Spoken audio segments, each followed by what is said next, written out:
नमस्ते मित्रों, आज हम ष्टुत्व संधि, व्यंजन संधि यानी संस्कृत में हल संधि का दूसरा भाग ष्टुत्व संधि लेकर आपके समक्ष हाजिर हुए हैं। ष्टुत्व संधि, इससे पहले हमने पहले वाले वीडियो में ष्टुत्व संधि के बारे में सामान्य जानकारी हासिल की थी और अब है ष्टुत्व संधि। बहुत ही सरल तरीके से व्यंजन संधि या किसी भी संधि को समझने के लिए आप हमारा YouTube चैनल बजरंगलाल सैनी गुरु सब्सक्राइब कीजिए, लाइक कीजिए, शेयर कीजिए और अंत तक इसको जरूर देखिएगा, क्योंकि किसी भी वीडियो का सार अधिकांशतः अंत में ही मिलता है। तो आपको बहुत ही सरल तरीके से मैं आपको बताता हूं कि संस्कृत और हिंदी में संधि के प्रश्नों को कैसे हल करें। तो ष्टुत्व संधि की बात करेंगे हम। इसका सूत्र है ष्टुनाष्टु। इसका सूत्र है ष्टुनाष्टु।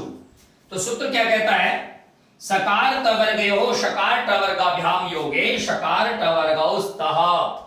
अर्थात पहले या बाद में सकार या टवर्ग है और उसके पहले या बाद में शकार या टवर्ग है, तो सकार और ट वर्ग के स्थान पर शकार और ट वर्ग हो जाता है। थोड़ा सा इसको हम यूं समझेंगे कि प्लस का ये चिन्ह है, पहले या बाद में इससे कोई फर्क नहीं पड़ता है। जी मैं आपको पुनः बता रहा हूं, पहले या बाद में। तो हम इसको यूं समझ सकते हैं कि से, त, थ, द, ध, न ऐसी स्थिति हो और प्लस प के बाद में श, ठ, ड, ढ, ण ये स्थिति हो तो ये से षटकोण में परिवर्तित हो जाएगा।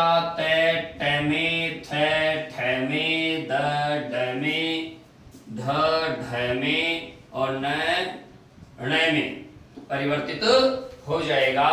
एक विशिष्ट बात बता दूं कि त और द कई बार एक ही व्यवहार करते हैं, इसलिए त से ड भी बन जाता है।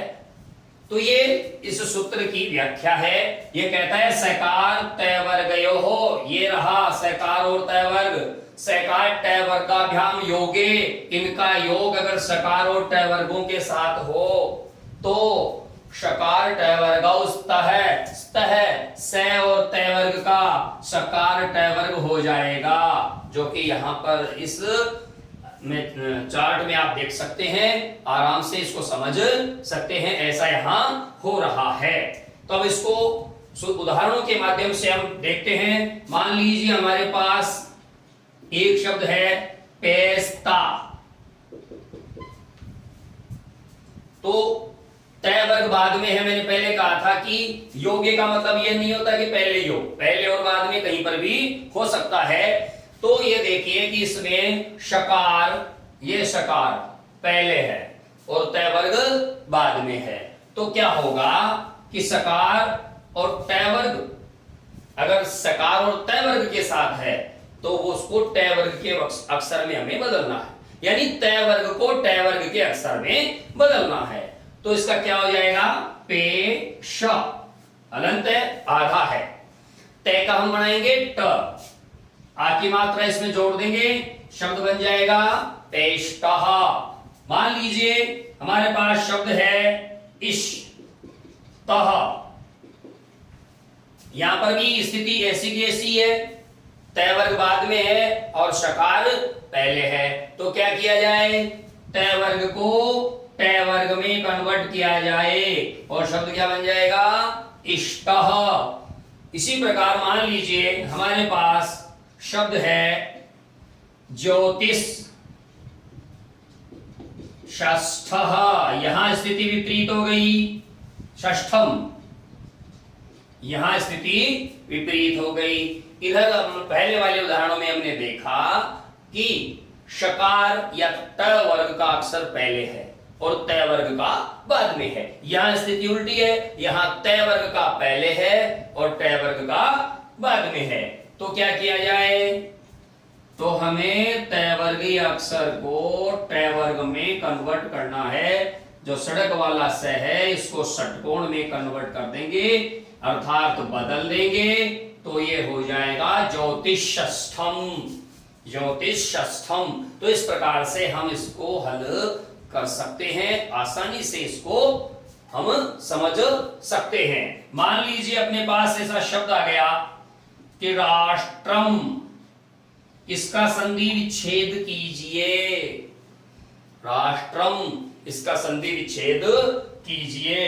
तो ये तो हमें दिख ही रहा है कि शकार और ट वर्ग दोनों तरफ हैं। तो क्या करें, ट वर्ग को आप त वर्ग में बदल दो, ट्रे की जगह त्रे कर दो। तो ये तो हो गया त्रम। अब जो रास है उसको यथावत लिख दो, ट्रे को त्रे में बदल दो, क्योंकि टे को त में बदलते ही त्रे हो जाएगा। तो ये हो जाएगा रास त्रम। इसी प्रकार जैसे मान लीजिए अपने पास शब्द आ गया चक्रिन, चक्रिन ढौकसे, चक्रिन ढौकसे। ऐसी स्थिति हमारे पास आ जाए तो प्लस के पहले तय वर्ग का अक्षर है और बाद में तय वर्ग का अक्षर है, तो हमें तय वर्ग के अक्षर को तय वर्ग में बदलना है। और मैंने पिछले वीडियो में भी आपको बताया था कि पंचम वर्ण जो है वो पंचम वर्ण में ही बदलेगा। तो इसलिए न का हमें करना है न, और ये हो जाएगा चक्रिंढोकसे। ये इसका बहुत ही सुंदर तरीके से हम क्या कर सकते हैं, संधि भी कर सकते हैं और संधि विच्छेद भी कर सकते हैं। और देखिए षट नाम है, यहां इसकी स्थिति विपरीत है। तय वर्ग पहले है तो हमें क्या करना है, क्या करना है, ये एक बहुत बड़ी चुनौती है। क्योंकि जब पंचम वर्ण के साथ प्रथम वर्ण होता है, प्रथम वर्ण, तब पंचम का तो हमें नय करना ही करना है, लेकिन उस प्रथम को भी पंचम बनाना है। तो जैसे ये प्रथम अक्षर है, ये प्रथम अक्षर है, सामने पंचम है, तो ये जो सामने वाला पंचम है इसको तो हमें नकाणे में बदलना ही है, क्योंकि ट के सामने है। लेकिन इस नय के कारण ये पहला भी पांचवा बन जाएगा और इसका हो जाएगा षण्णाम है। आप इसको फिर से समझिए, अगर पहले अक्षर के सामने पांचवा अक्षर हो तो पहला अक्षर भी पांचवा बन जाएगा। सामने वाले को न का न तो बनाना ही है। दूसरे उदाहरण से समझिए आप, मान लीजिए ऐसा ही आ गया हमें हमारे पास षट नगरियः, ये आ गया।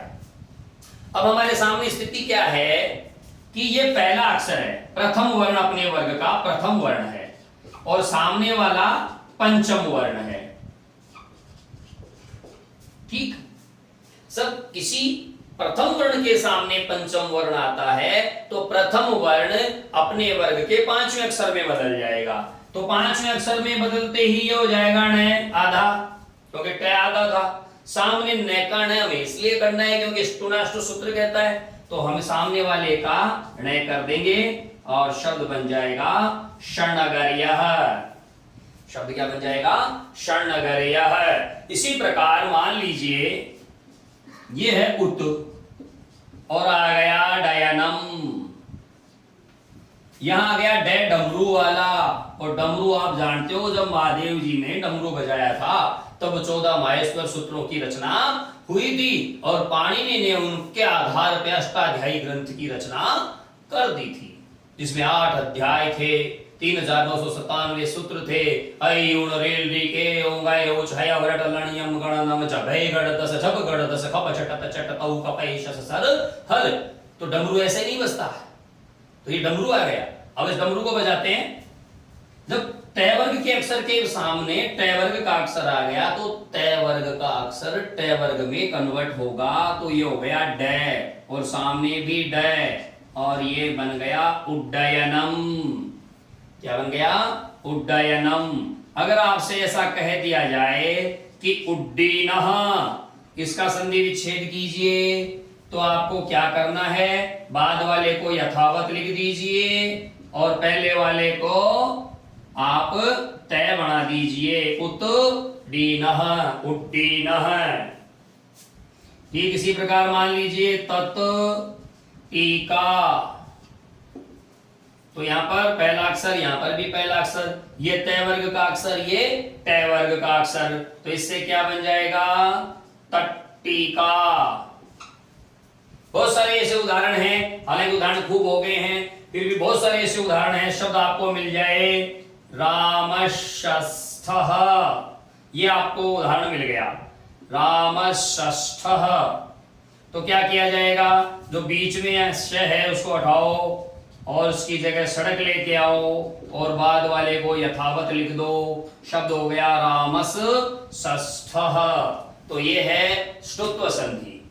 तो हमने अब तक दो संधियों, हल संधि में दो संधियों के प्रारूप पढ़े हैं, ष्टुत्व संधि और ष्टुत्व संधि। अगले वीडियो में हम आपके साथ आपके समक्ष जशत्व संधि लेकर उपस्थित होंगे। तब तक के लिए आप मेरे YouTube चैनल बजरंग लाल सैनी गुरु को सब्सक्राइब कीजिए, लाइक कीजिए, वीडियो को अंत तक देखिए और कमेंट बॉक्स में अपनी कोई शंका हो उसको लिखिए, आपको यथोचित यथा समय उसका उत्तर दिया जाएगा। और प्रतीक्षा कीजिए हमारे अगले वीडियो की। तब तक के लिए जय तु संस्कृतम, जय तु भारतम।